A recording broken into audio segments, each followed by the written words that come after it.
السلام عليكم ورحمة الله وبركاته. ازيكم يا حبايبي؟ عاملين ايه؟ يا رب تكونوا بخير. كل عام وانتم بخير بعود الايام. معلش اتأخرت عليكم في الجزء التاني ده للفيست، بس كان شوية ظروف، بس خلاص رجعنا ان شاء الله نرجع بقوة. هنعمل النهاردة التوب ده جميل وبسيط. طريقة تشبيكه خدناها في الفيديو اللي فات، بس في شوية تريكات بس هنعملها في تشبيك ورا وقدام، وهقول لك المقاسات اخر الفيديو. وده رباط. يعني ايه، يلا نبدأ بسم الله. بصوا يا بنات، الخيط اللي احنا استخدمناه ايه؟ ريفلين، ده بيبي سوفتي وانتي بيلينج، يعني ضد الوبرة ومناسب للأطفال كمان. انا استخدمت إبرة 4 اهي، ولازم إبرة التنظيف والمقص. يلا نبدأ بسم الله، والصلاة والسلام على رسول الله عليه الصلاة والسلام.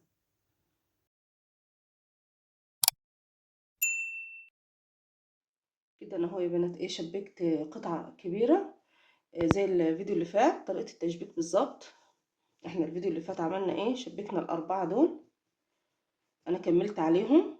انت كل واحدة بتاخدي تكملي من اول زاوية هنا، من بعد الزاوية تشبكي التلاتة دول، بعد كده الزاوية في الزاوية وهكذا. يعني ارجعي للفيديو اللي فات علشان تسترجعي معايا. طيب انا بشبك على اساس انا هنا عاملاه الفيست مفتوح من قدام.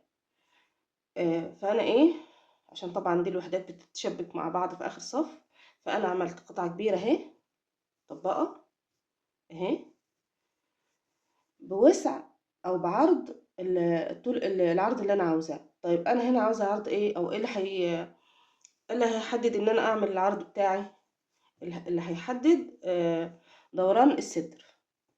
يعني تقيسي مثلا محيط الصدر وتقيسي عليه. محيط الصدر انا عامله هنا مقاس تقريبا اكس لارج. لو محيط الصدر هيبقى تقريبا 100 او من 95 ل100، فانا هاخد اهو 50 اهي كده، 50 اهي، 50 و50 يبقى 100. انا عملت قطعة مستطيلة بمقاس دوران الصدر، فخدت 100 وقسمتهم هيبقى 50. طيب لو عايزة تكبري او تصغري هقولك المقاسات اخر الفيديو. احنا كده خلينا هنا اهو كده شبكناها عادي خالص اهي مطبقة. طيب انا دلوقتي التقسيمة بتاعتي والمقاس طلع معايا كام مربع او كام وحدة؟ 1 2 3 4 5 6 7. 7 طبعا عاوزين يتقسموا ورا وقدام، فانا التقسيمة بتاعتي هخلي 4 ورا و3 قدام. ليه؟ في هعمل مثلا صفين حشو هنا، وهو كده كده توب مفتوح لانه من غير اكمام، هيبقى يبقى مفتوح من قدام. هنا هيبقى فيه مساحة اللي هي دي كده. انا هقسمهم كده يبقى 1.5 من الجنب ده، 1.5 من الجنب ده، والأربعة ورا. لكن لو عاوزة اصغر مثلا هشيل واحدة من دول، هيبقى 3 ورا و3 قدام. او تشوفي التقسيمة بتاعتك وتعمليها. عايزة تكبري هتزودي برضو واحدة، وتشوفي المقاس اللي انت عاوزاه. طيب كده احنا طبقنا التوب اهو. طيب الخطوة اللي جاية دلوقتي ان احنا عاوزين نعمل مكان الاكتاف هنا وفتحة الكم. هنعملها ازاي بقى؟ هنجيب واحدة تانية من دي، انا هي عاملاها فاضل السطر الاخير اللي بشبك فيه. يعني انا ببقى مجهزة كام واحدة وسايباها على السطر الاخير ده عشان التشبيك. طيب هعمل شايفين الوحدة دي يعني الاولى من هنا والاولى من هنا، هشبكها في اللي قصادها هنا ورا. انا هسيب الوحدة دي مش هشتغل فيها، وهسيب الوحدة اللي هي مقسومة دي 2، هشتغل دي قصادها دي اهي، ودي قصادها دي. تمام. طيب انا دلوقتي لما اجي هشبك، احنا هنشبك بعد غرزة الحشو دي اهي في اخر سطر. بنعمل 4 سلاسل، 1 2 3 4، بنشبكها فين؟ طيب انا علشان هشتغل هنا كده لازم اعمل مش عارفه اشتغل كده، فهلف الشغل بتاعي كده. يعني هقول لكم كده،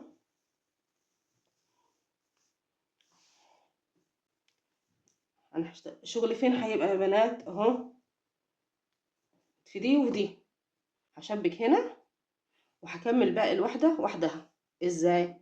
اهي كده عملت الاربع سلاسل، هاجي فين اهو، شايفين الزاوية دي مشبكة دي مع دي في الزاوية، تلات ايه والتلات مجموعات اهم، والزاوية اهي. انا شغلي فين؟ في اول زاوية بعد في اول مجموعة بعد الزاوية. ادخل كده اهي، باخد حشوة منزلقة زي ما انت تكملي شغلك. بعد كده اربع سلاسل، شبك فين بعد كده؟ الزاوية اللي هنا. بدخل كده واعمل ايه؟ حشو اربع سلاسل، ان انا بشبك الثلاث زوايا، وبعد كده الثلاث مجموعات باربع سلاسل، حشو اربع سلاسل اهي. الزاوية اللي بعدها اهي كده حشو اربع سلاسل،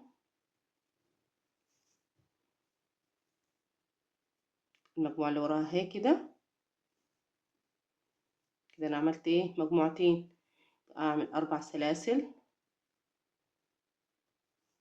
المجموعة اللي بعدها اهي، بدخل اعمل ايه؟ حشو اربع سلاسل هنا، حشو. هتقابلني دلوقتي ايه؟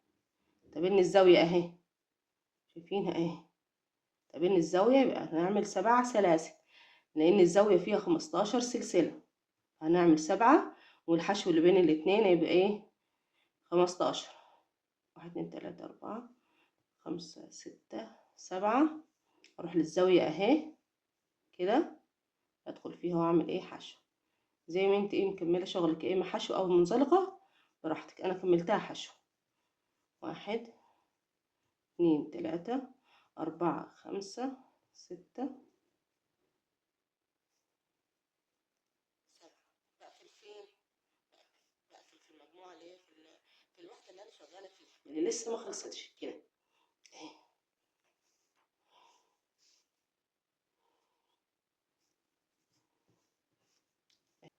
في مجموعة اتنين تلاتة، ودي الزاوية اهي. بعد كده بكمل المجموعة بتاعتي عادي خالص، اللي هو تسع سلاسل حشو، تسع سلاسل حشو، زاوية اللي هي 15 سلسلة، تسع سلاسل حشو، تسع سلاسل حشو، تسع سلاسل حشو، زاوية اللي هي 15 سلسلة وحشو، وهكذا لحد ما اوصل للزاوية دي وشبك فيها برضه. انا هعمل دول كده وارجع لك هنا. اخر زاوية اهي، هتشبك فين؟ في الزاوية دي اهي كده. انا في زاوية بتاعت الوحدة دي وزاوية بتاعت الوحدة دي، هشبك الوحدة التالتة معاهم كده زي الفيديو اللي فات بالظبط. تمام. انا عملت اربع سلاسل اهو، الزاوية اهي مشبكة فيهم من اتنين، بدخل كده النص كده، باخد ايه؟ منزلقة او ايه او حشو، بطلع كده الحلقتين، بطلع منهم ايه؟ مع بعض كده. بعد كده بعمل ايه؟ السبع سلاسل،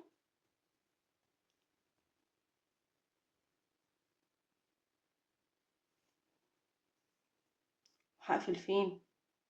اهي اول غرزة في السطر اللي كانت حشو اهي، بدخل فيها وبطلع بعمل ايه؟ منزلقة، بطلع من الخيط اللي على الابرة واللي على بعد كده سلسلة الامان اهي، هي سلسلة التثبيت كده، واقص الخيط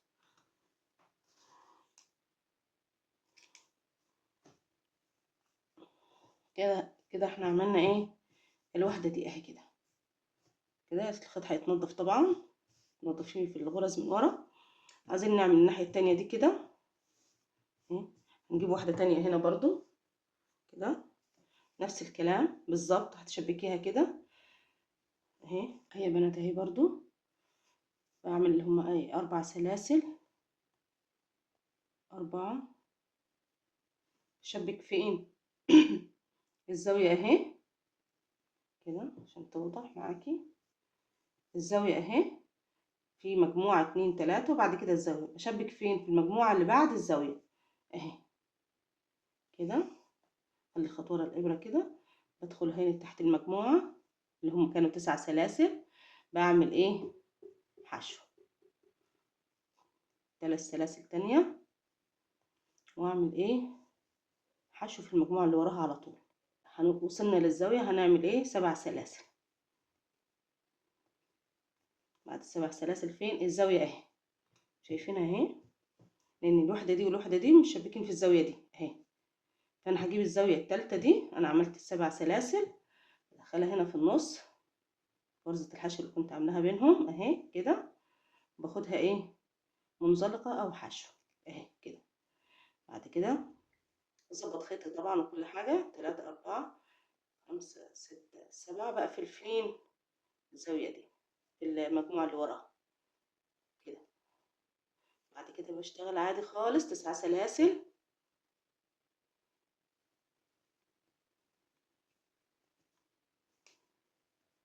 بعمل ايه حشو. طيب كده وصلت للزاوية يا بنات اهي، عملت السبع سلاسل، بدخل في الزاوية اهي الرابعة الأخيرة، بعمل حشو. بعد كده بعمل سبع سلاسل،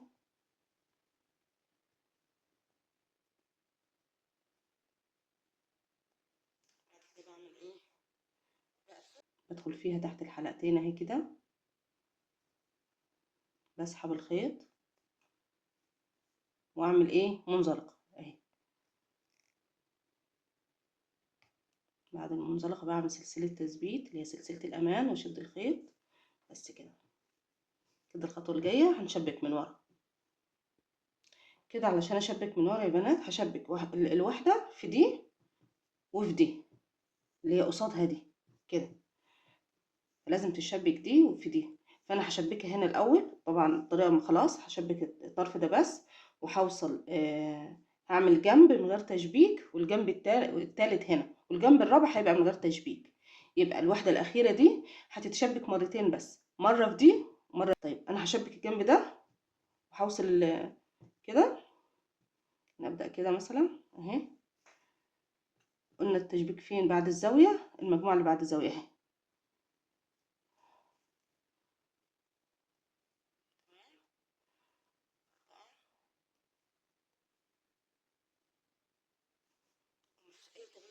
يا بنات غير ايه التكنيك بس اللي ايه هتشبكي فين مع انهي زاويه بالظبط، مع انهي واحده بالظبط. بس انا كده هكمل تشبيك انا هعمل الصف ده بس كده، والصف اللي جاي ده من غير تشبيك. هرجع لك في الصف ده اللي هو هيتشبك في ورا. تمام كده انا كملت التشبيك اهو، عملت الثلاث زوايا والثلاث مجاميع والزاويه، وبعد كده 3 مجاميع اهم في الهوا طبعا مش هيتشبكوا. تمام هشبك الزاويه في اللي قصادها ورا. ازاي بقى؟ يعني انا لما اتني دي كده علشان يبقى الكتف كده، بصوا كده اهو، دي فتحه الكم وده كده الكتف. طيب قابلني ايه اهي، هي الزاويه دي اللي قصادها بالظبط اهي، دي كده كده. طيب انا عشان اشبك لازم ايه اقلب الشغل طبعا عشان يبقى ايه مرتاح معايا في الشغل كده اهي. انا هعمل المفروض زاويه دلوقتي قصاد الزاويه اللي هي ورا. انا بحط الواحده على الواحده يا بنات، بشوف انهي اللي قصادها بالظبط واشبك فيها. هعمل 7 سلاسل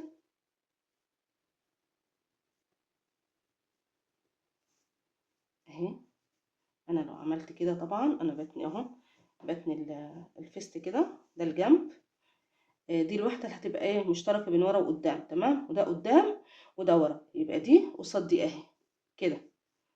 تمام طيب كده فين قصادها الزاويه اهي، الواحده اهي 3 مجاميع والزاويه اهي. احنا التشبيك بتاعنا هيبقى فين في الزاويه. خلي الخط ورا، بدخل فين بدخل بين الزوايا، هما كانوا 2 متشبكين، هناخد ايه دي تبقى الزاويه الثالثه بينهم. اعمل الحشو اهي، اعمل 7 سلاسل، هو نفس التشبيك بس الاختلاف هشبك فين بالظبط. 7 اهي، المجموعه اللي وراها اهي بالظبط، بعمل ايه الحشو. هعمل 4 سلاسل، شبك فين شبك في الزاويه اللي هنا الواحده اللي هي ورا دي اهي كده كده. 4 سلاسل، شبك فين المجموعة اللي وراها اهي على طول مباشر، مفيش اي اختلاف في التشبيك. ايه 4 سلاسل،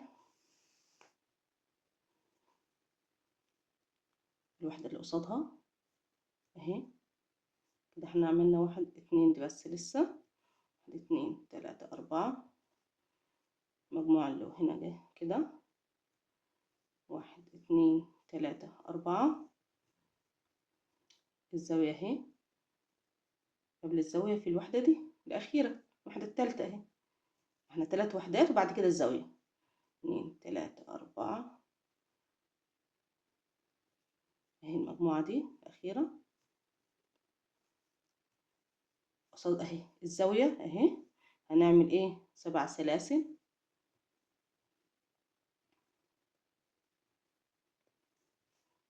زاوية اهي اهي كده، بدخل فيها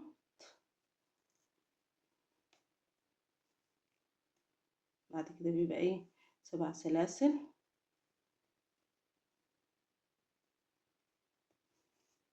المجموعة اللي وراها اهي بدخل فيها وبعمل ايه، بعمل حشو كده. طيب يبقى فاضل الايه اهي، زي ما قلت لكم التشبيك هيبقى من ناحية وناحية، لكن الناحية دي والناحية دي من غير تشبيك. تمام. يبقى هنا انا هعمل 3 مجاميع اللي هي 9 سلاسل حشو، 9 سلاسل حشو لحد ما اجي ايه لاخر زاوية دي.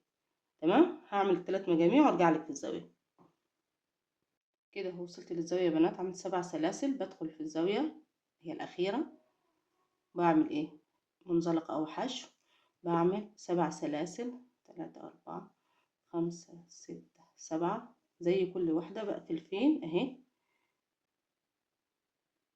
بدخل كده تحت الحلقتين، بطلع أعمل منزلقة، بعد كده ايه سلسلة تثبيت، ايه شد الخيط وأقصه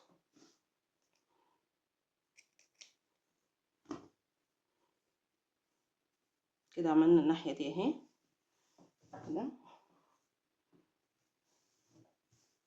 تمام. الخيط ده كله هيتنضف بإبرة التنظيف اهي زي ما اتعودنا في ظهر الشغل اهي كده. تدخلي فيها كده تقلبي الشغل. البنات المبتدئة اللي لسه متعرفش التنظيف، بصوا يا بنات انا شايفة غرز قدامي بس غرز واسعة، بحاول ايه اتحايل انا على الخيط وادخل في الغرز الضيقة شوية. ولو زي كده مفيش ان انا ادخل تحت الغرز، بعمل جوه السلاسل بدخل واطلع اهي كده علشان ما يفكش بسرعة. شوفوا انا بتحايل عليه اهو كده وسط السلاسل نفسها اهي. كأني بدخل، كأني بخيط يعني. بصوا اهي بدخل كده بين السلاسل كده اهي كده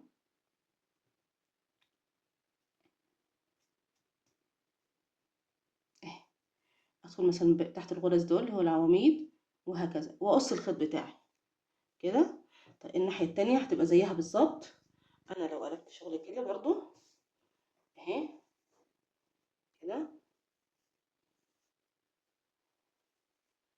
يبقى دي هجيب لها الرابعة هنا زي دي بالظبط.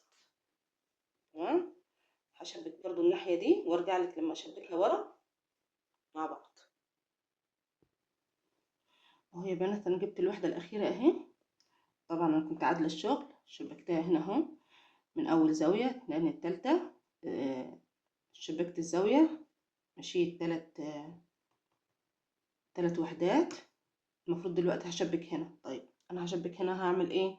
طبعا انا لازم اتني الشغل كده اللي هو ظهر وقدام كده اهي. الوحدة اللي قصادها اهي هتبقى كده.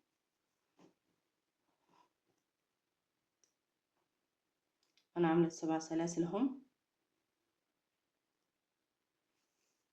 خيط من ورا. بصوا اول هبدأ فين؟ اول تشبيك اهو في الزاوية كان فيه الوحدتين شباكين اهم. هعمل ايه؟ هدخل كده بين الزوايا وهطلع بالحشو اهي 7 سلاسل.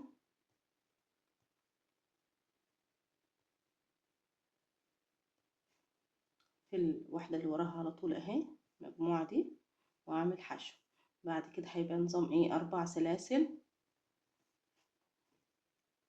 المجموعة اللي وراها اهي الناحية التانية اهي كده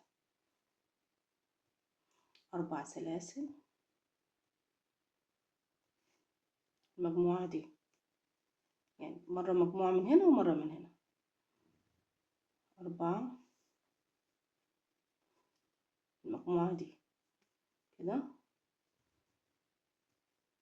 كده عملنا 3 مجاميع اهو، علشان هتيجي بعديهم الزاوية اهي. شوفوا، يبقى هنعمل 7 سلاسل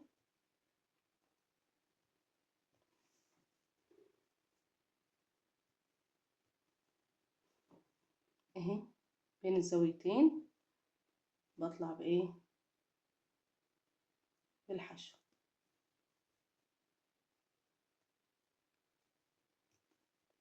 بعد كده 7 سلاسل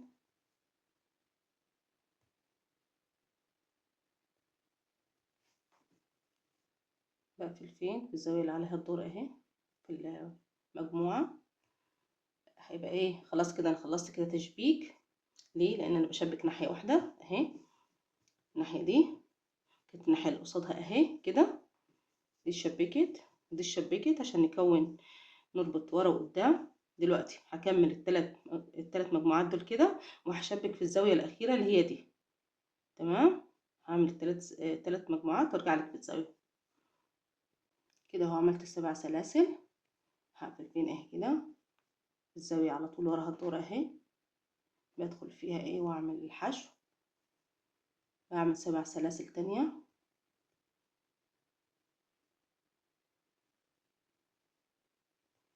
بقفل فين اهي، شايفين الوحدة اهي اول السطر اهو كان في حشو، بدخل فيها كده تحت الحلقتين اهي، واطلع بايه بمنزلقة. بعد كده سلسلة تثبيت اهي كده علشان اقص الخيط.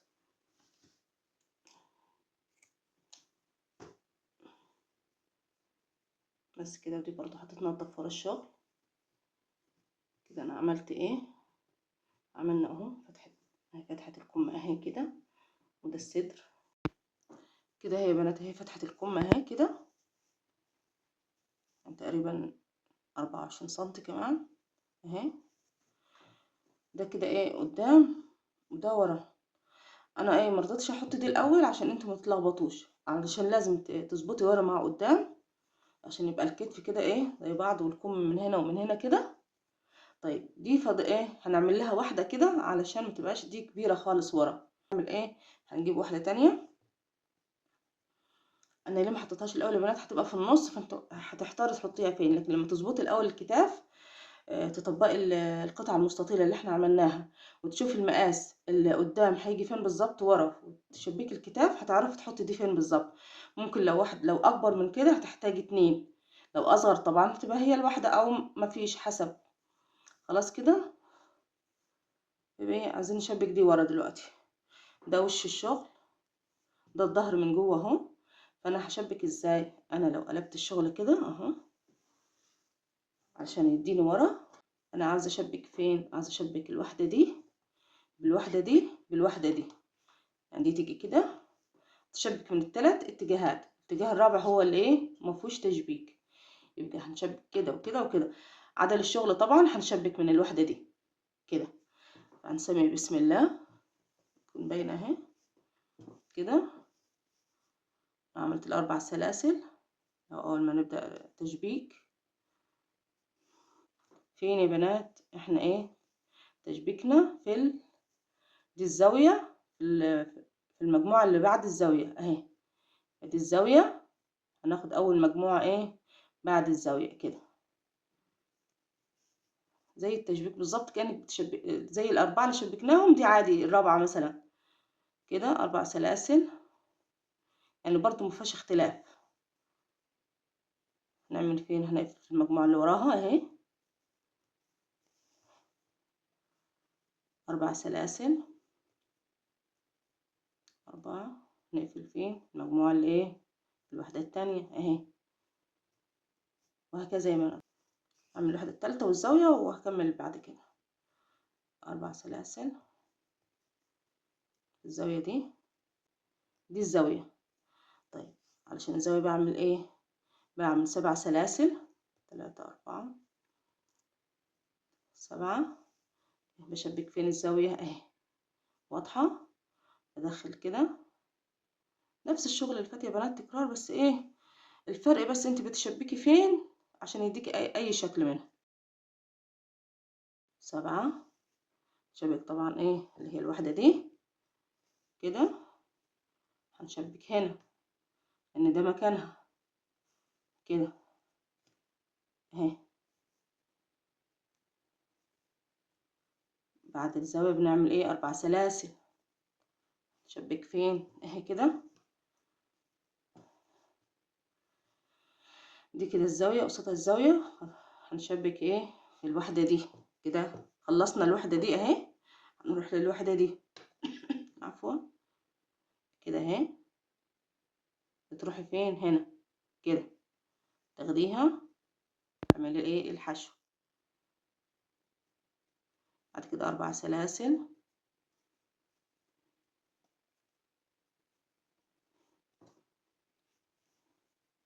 تقفلي ايه في الزاوية في الواحدة اللي وراها مجموعة يعني، وهكذا اهي كده. كده شبكنا واحدة، شبكنا الزاوية، فاضل كده ايه، خدنا مجموعة 2 3، والزاوية دي هتاخد في الزاوية دي كده. بعد كده تشبك دي لحد ما نوصل للزاوية الرابعة هنا، التالتة بالنسبة لدي، وده من غير تشبيك. انا هوصل لحد هنا وارجع لك هنا كده. وصلت للزاوية الرابعة في دي، والزاوية التالتة طبعا بالنسبة للوحدة الأساسية اللي بنشتغل بيها اهي، شايفينها كده. خلصت الوحدة دي، فاضل الزاوية اهي، بعمل الخيط بتاعي كده اهو كده، بدخل تحتيها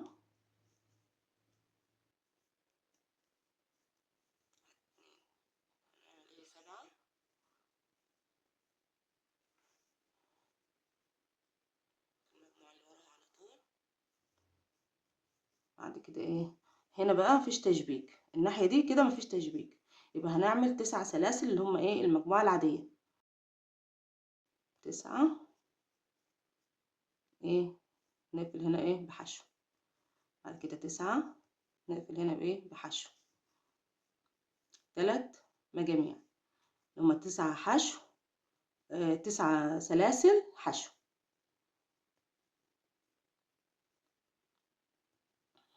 اهي.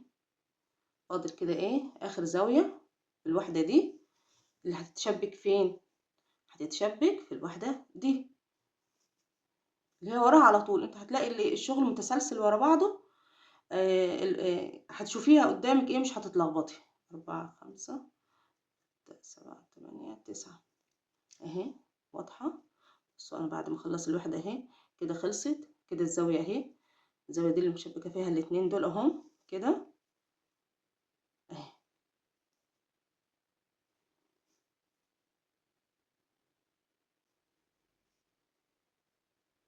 بدخل واخد ايه حشو 7 سلاسل.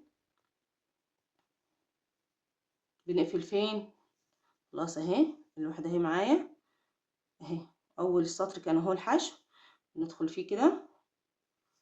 لو هتتلخبطي في اول السطر حطي ماركر كده منزلق، بعد كده ايه زاوية غرزة تثبيت، حطي ماركر عشان متلخبطيش، وبعد كده ايه هتبقى سهلة معاكي.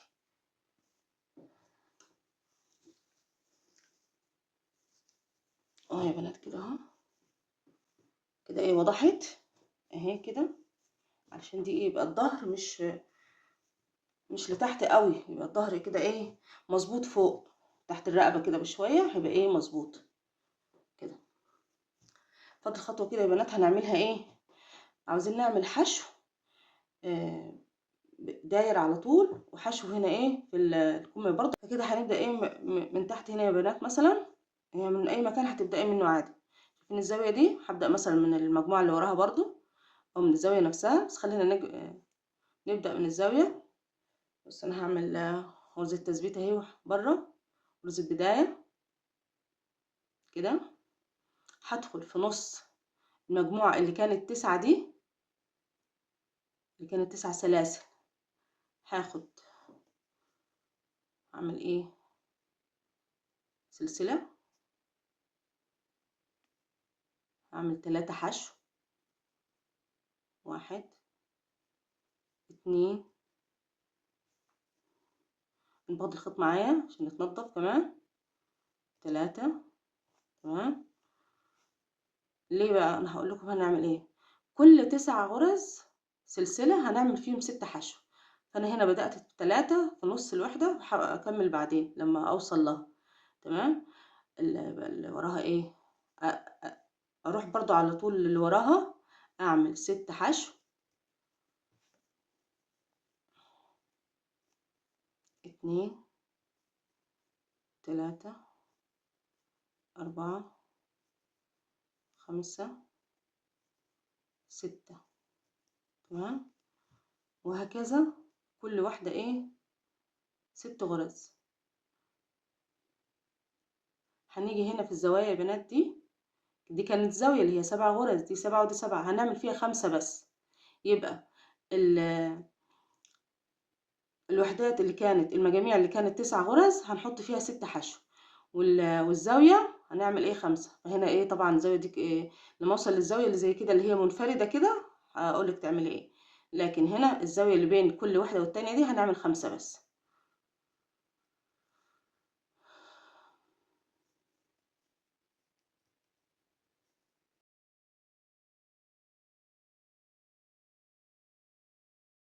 خمسة حشو، هنرجع للي هو 9 سلاسل هنعمل فيها 6 حشو. انت الزوايا هتقابلك بين كل واحدة والتانية هتعمل فيها ايه 5، لكن الزاوية المنفردة لسه لما اوصلها هقولك تعمل ايه 4 5 6. كده داير ما يدور يا بنات اهو، عشان يبقى ايه مستقيم كده شوية. داير ما يدور هاخد قدام ده، انا كده ده قدام، فهاخده كله بالرقبة خالص لحد ما اوصل الزاوية دي مثلا، وهقولك تعملي ايه في الزاوية. وصلت للزاوية هي بنات اللي هي منفردة، اللي هي مش موصولة في الوحدة التانية، يعني الموصولة في الوحدة التانية بتبقى ايه 5 حشو، لكن المنفردة دي بنعمل بيها ايه، بنعمل 5 حشو،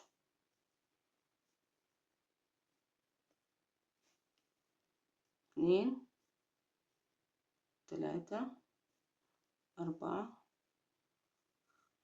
5 سلسلة،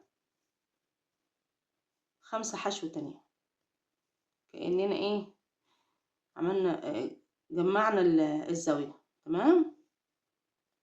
2 3 4 5. ننتقل برضو للمجموعة اللي وراها على طول، دي هنعمل ايه 6 حشو، وهكذا لحد ايه الداير كله.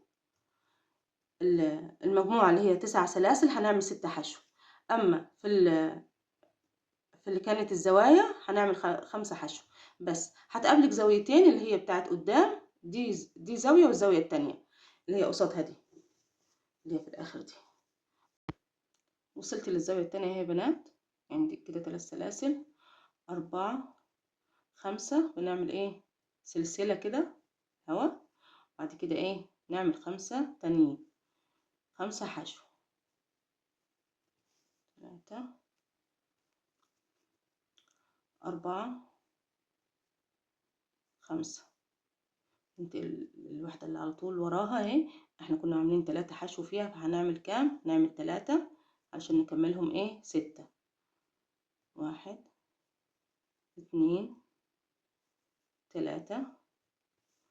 هنقفل فين اول غرزة حشو اهي كده، تدخلي فيها تعملي ايه منزلقة، بعد كده طلعها من على الابرة، ترتفع سلسلة عشان تعملي صف تاني. الصف التاني كل غرزة يعني في نفس المكان، هنا في غرزة ايه حشو، الصف التاني ده مفيهوش اي تغيير، كل غرزة فيها غرزة، متعمليش اي تغيير فيها اهي، كل غرزة حشو فيها غرزة حشو، ولا هنزود ولا هننقص. تمام اهي كده. يبقى اللي هي الفيست كله مفيش الا زاويتين دول، الاولى والتانية دي بس، لكن كله عادي. تمام. بس كده هعمل الصف التاني ده ويبقى كده خلصنا ده. فاضل اللي هي فتحة الكم دي، فتحة الكم اهي يا بنات كده، فهناخد برضو ايه اي زاوية اهي، اي واحدة من النص هنا مثلا كده، اللي هو هنا تحت. وهنعمل ايه نفس الكلام، ارتفع بسلسلة.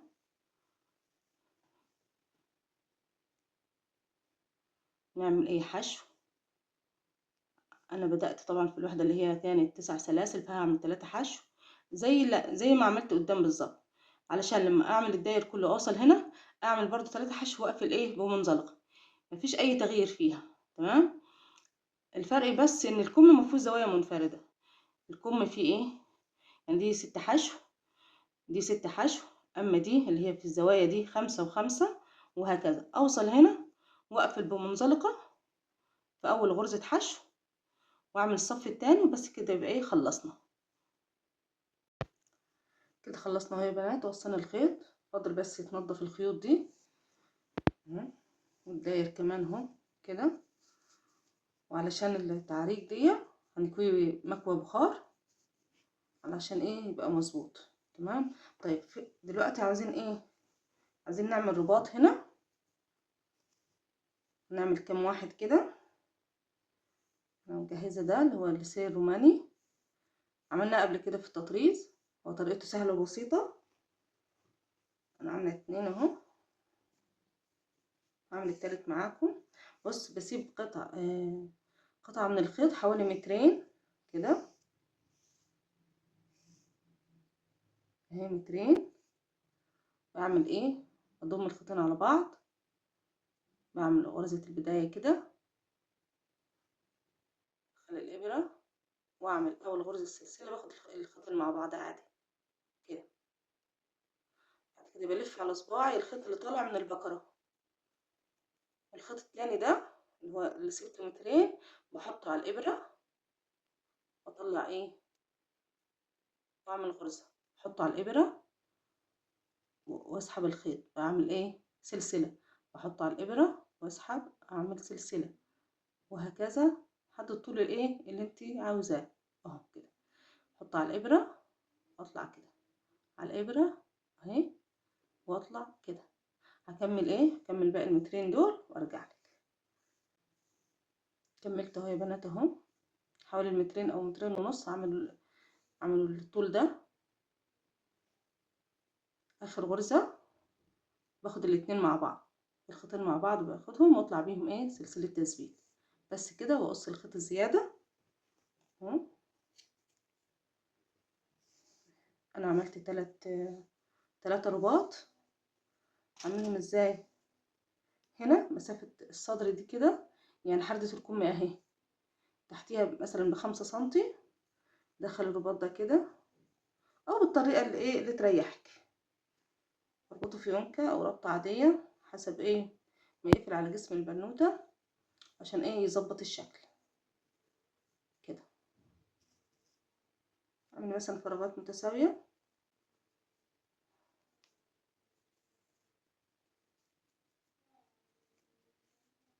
حسب ما تحتاجي 2 3، او لو عاوزة تعملي شكل تاني اهو.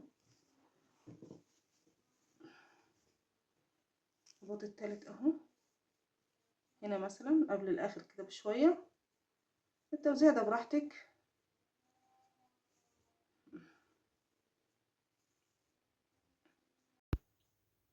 المقاسات اهي يا بنات قبل ما انسى، لو سمول، لو عاوزة تعملي المقاس ده سمول، هتعملي محيط الصدر من 85 ل90 ايه سنتي، ميديم من 90 ل94، لارج من 94 ل98. يعني ايه تبقي في المساحة دي، علشان لو زاد 2 سنتي عن 94 عادي، لحد 98 نفس المقاس هيبقى ايه شغال. الاكس لارج اللي احنا شغالين عليه ده من 98 ل100 او 102. 2 اكس يبقى ايه من 105 ل110 سنتي، 3 اكس من 110 ل115. فانت تعملي المربعات بتاعتك وتحسبي لما تشبكيها مع بعض هيطلع لك المحيط انهي واحد فيهم حسب المقاس اللي انت عاوزاه. تمام، يلا نكمل كده. يبقى خلصنا الفيديو يا بنات، يا رب يعجبكم تستفادوا منه، ولا تنفذوه تقولوا لي رايكم ايه، عاوزين افكار تانية قولوا لي في التعليقات، واي اقتراحات مستنيه اقتراحاتكم، واي حاجه جديده قولوا لي عليها، وانا تحت امركم في اي حاجه. ورمضان كريم عليكم إن شاء الله يا رب، وبعد الأيام كل سنة وحضراتكم طيبين. السلام عليكم.